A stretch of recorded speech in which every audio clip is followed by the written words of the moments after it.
Hello everyone, I am back with another lecture. In the previous lecture, we discussed about BCC, FCC, number of unit cells, what is the contribution, कितने atoms होते हैं. तो हमने last class में 2 numerical solve किए थे. तो बिना टाइम वेस्ट किए आप अपने हाथ में please keep a pen and a notebook in your hand and your brain should be open right now. We will be discussing few numericals. तो फटाफट से बिना टाइम वेस्ट करे अब हम न्यूमेरिकल सॉल्व करेंगे. आप ये न्यूमेरिकल देखिए. Potassium crystallises in BCC lattice. Calculate the appropriate number of unit cells in 1 gram of potassium. अब यहाँ पे आपको देखो 1 ग्राम पोटेशियम में आपको निकालना है. 39 ग्राम आपको पोटेशियम उन्होंने मास दे रखा है. तो सीधी सी बात है, यहाँ पे हमारा सिंपल सा मोल कॉन्सेप्ट लगेगा. और एक हिंट मैं आपको और दे देती हूँ, आप फटाफट अपने करते रहिए, मुझसे पहले आप सॉल्व करिए. आपका यहाँ यूनिटरी मेथड लगेगा. आपको पता है बीसीसी के अंदर कितने होते हैं नंबर ऑफ यूनिट्स, जो हमने पढ़े थे कंट्रीब्यूशन जो एटम्स का होता है. कितने एटम्स होते हैं? 2 होते हैं. 39 ग्राम में कितने होंगे? एवोगाड्रो नंबर ऑफ एटम होंगे ना. पोटेशियम का मास कितना होता है? 39. तो एवोगाड्रो नंबर ऑफ एटम्स है. तो 1 ग्राम में कितने होंगे? एवोगाड्रो को आप 39 से डिवाइड कर दीजिए. 6.022 को इंटू 10⁻23 डिवाइडेड बाय 39. अब बताना है कि इसमें कितने नंबर ऑफ यूनिट सेल्स होंगे. हमें पता है नंबर ऑफ एटम्स हमको निकालने हैं. आपको दे रखी है नंबर ऑफ एटम्स 2. तो 2 के अंदर कितने होंगे? आप सिंपल सी बात है, अगर मान लो मुझे 10 चॉकलेट्स बांटनी है 5 बच्चों के अंदर, सबको बराबर मिलनी चाहिए, तो सबको 2-2 बांटूंगी ना. क्या करा मैंने? 10 को मैंने 5 से डिवाइड किया, 2 आया, यानी कि यूनिटरी मेथड लगाया मैंने. तो यहाँ पर 2 एटम्स हैं. तो मुझे तो नंबर ऑफ यूनिट सेल्स निकालने हैं 1 ग्राम के हिसाब से. तो अगर मैं इस पूरी वैल्यू को 2 से डिवाइड कर दूं, क्योंकि बीसीसी में 2 एटम्स होते हैं, तो मुझे मेरा आंसर मिल जाएगा. तो ये अगर मैं इसको सॉल्व करके जो आंसर निकालती हूँ वो मेरा आएगा number of unit cells in 1 gram of potassium. I hope it's very clear to all of you. Next question पे आते हैं. A cubic solid is made up of P and Q. आपको एलिमेंट्स दे रखे हैं. एटम क्यू जो है वो कॉर्नर पे है और जो पी जो है वो बॉडी सेंटर पे है. आपको पता है बॉडी सेंटर का कंट्रीब्यूशन 1 होता है, हम पढ़ चुके हैं. प्लीज आप रिवाइज करिए अपने दिमाग में. तो P की वैल्यू हो गई 1. Q जो है कॉर्नर पे है, हमें पता है कॉर्नर का कंट्रीब्यूशन भी 1 होता है. तो आपका फॉर्मूला क्या बन गया कंपाउंड का? PQ. सिंपल है. कंट्रीब्यूशन कॉर्नर में 1 होता है, BCC में 2 होता है और FCC में पूरा का पूरा मिलाकर 4 होता है. 4 कैसे होता है? जब हम कॉर्नर प्लस बीच में जो हमारा एटम बैठा हुआ है उनको पूरा मिला लेते हैं तो FCC का नंबर ऑफ एटम्स 4 आता है. अब ये आपको क्लियर है. बॉडी सेंटर का 1 और कॉर्नर का 1 हो गया formula compound PQ. Next question. An elements formed by element X and Y crystallises in cubic structure, जहाँ पे Y एटम्स जो है वो कॉर्नर पे रखे हैं और जो X है वो आपके ऑल्टरनेट फेसेस पे रखे हैं. ऑल्टरनेट फेस का मतलब क्या होता है? एक छोड़ के एक, सिर्फ एक फेस की बात हो रही है. एक फेस दूसरा फेस, ये होते हैं ऑल्टरनेट फेसेस. तो X जो है हमारा वो हमारा कहाँ पे रखा हुआ है? ऑल्टरनेट फेसेस पे. Y एटम्स कॉर्नर पे है. आपको पता है कि X जो ऑल्टरनेट फेसेस पे है, तो आपको पता है ऑल्टरनेट फेस एक का होता है हाफ, हाफ प्लस हाफ, दोनों फेसेस का मिला के कॉन्ट्रीब्यूशन कितना हो गया? 1. ये ऑल्टरनेट फेसेस की बात हो गई. अब आती है Y की. कॉर्नर का कॉन्ट्रीब्यूशन 1 होता है, तो कंपाउंड का फॉर्मूला क्या हो जाएगा? XY. Is it clear to all of you? Next question पे आते हैं फटाफट से. A compound made up of elements A and B. A atoms कहाँ रखे हैं? कॉर्नर पे. आपको फटाफट पता होना चाहिए कॉर्नर का 1. अब आगे है, साथ ही फेसेस पे भी रखे हुए हैं, सिर्फ फेस की बात कर रहे हैं. और जो B एटम है वो आपका एजेस पे रखा हुआ है और बॉडी सेंटर पे रखा है.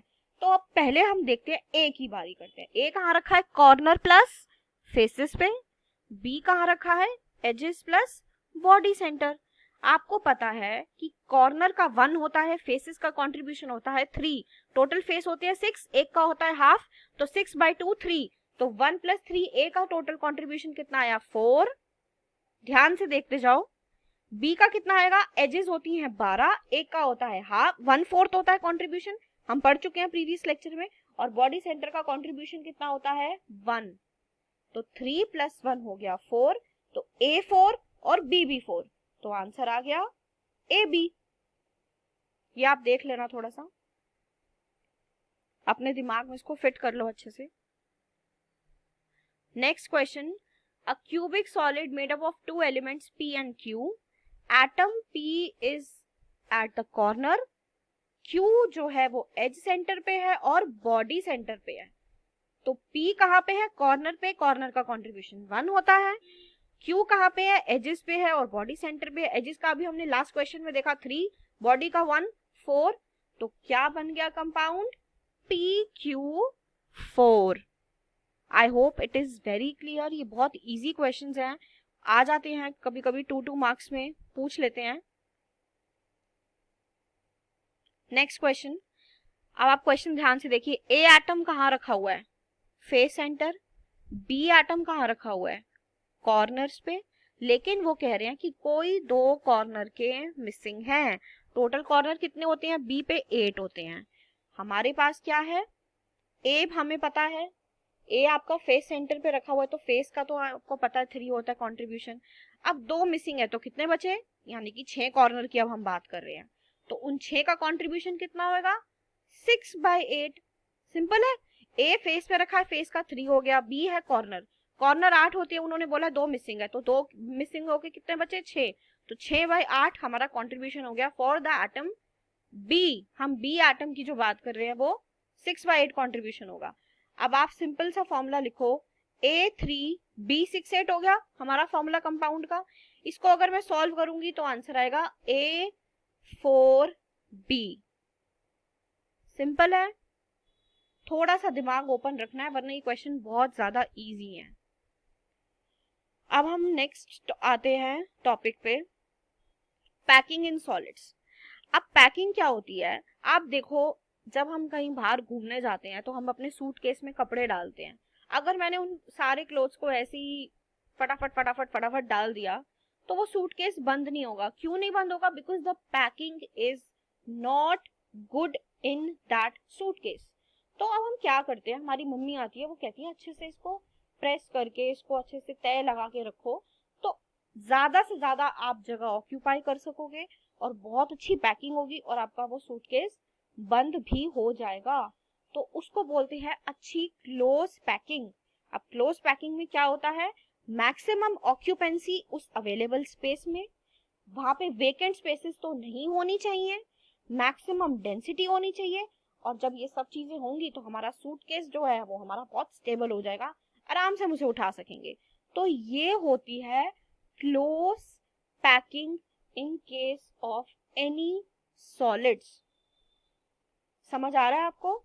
जो हमने एटम्स अभी तक हमने पढ़े हैं ना सारे, वो एटम कैसे अरेंज हो रहे हैं वो डिपेंड करता है सॉलिड की पैकिंग कैसी है, सॉलिड कितना अच्छा है, कितना रिजिड है, कितना उसके अंदर अच्छी पैकिंग है। तो ये होती है क्लोज पैकिंग उन आइडेंटिकल स्फीयर्स की जो हमने उसको अरेंज करा है बॉक्स के अंदर। ये होती है पैकिंग सॉलिड्स के अंदर। आप ये देख सकते हो, आपको ये लड्डू नजर आ रहे हैं, कितने टेस्टी बूंदी के लड्डू, ये कितने अच्छे से रखे हुए हैं। नीचे एक लाइन बनी हुई है, फिर उसके ऊपर एक लाइन बनी है, फिर उसके ऊपर रखा हुआ है, मतलब ये कितने वेल अरेंज्ड हैं कि और कोई लड्डू इनके बीच में घुस नहीं सकता। यानी कि कोई मिनिमम से मिनिमम इसमें वेकेंट स्पेस है, मैक्सिमम से मैक्सिमम डेंसिटी नजर आ रही है और maximum available space in laddoo ने ऑक्यूपाई करी है। ये सारे के सारे आइडेंटिकल स्फीयर्स हैं। तो ये होती है एक अच्छी packing in case of solids.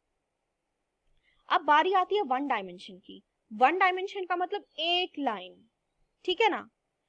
Nearest neighbour, एक एटम दूसरे नेबर के साथ कैसे अलाइन हो रहा है एक डायरेक्शन में, इसको बोलते हैं क्लोज पैकिंग इन 1D। आप ये डायग्राम देखो, ये जो सारे लड्डू हैं, जो सारी आइडेंटिकल बॉल्स हैं, एक लाइन में अरेंज्ड है।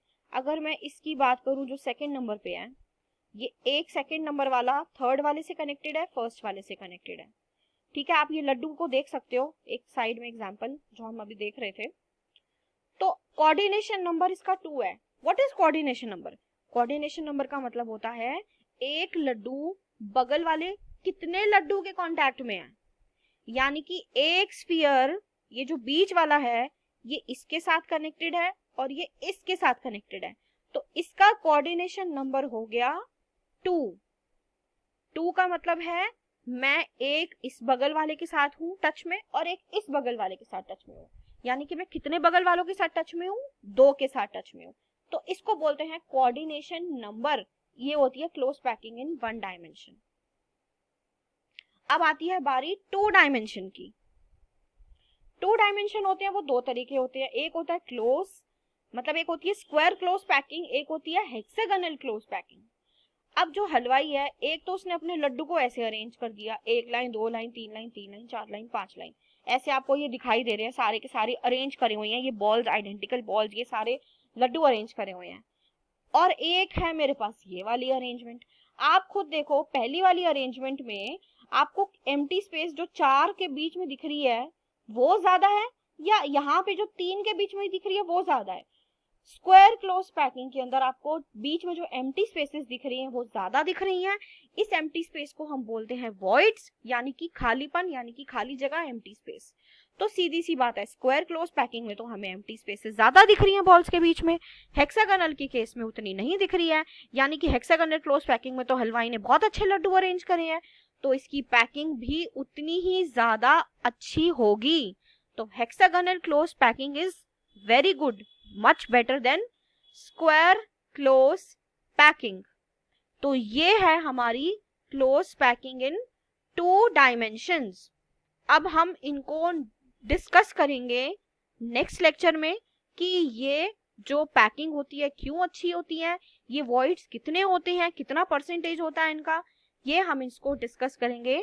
और फिर हम डिस्कस करेंगे कि 3 डायमेंशन में क्या होता है। अभी आपको इतना क्लियर रखना है कि स्क्वायर क्लोज पैकिंग ऐसा दिखता है, एक के नीचे एक के नीचे एक, और ये हेक्सागोनल में एक लेयर के नीचे दूसरी लेयर जो जा रही है वो 3 स्फीयर के कांटेक्ट में है, यहाँ पे 4 के हैं, 4 वाले में आपको स्पेस ज्यादा दिख रही है, 3 में कम दिख रही है, तो हेक्सागोनल इज मच बेटर।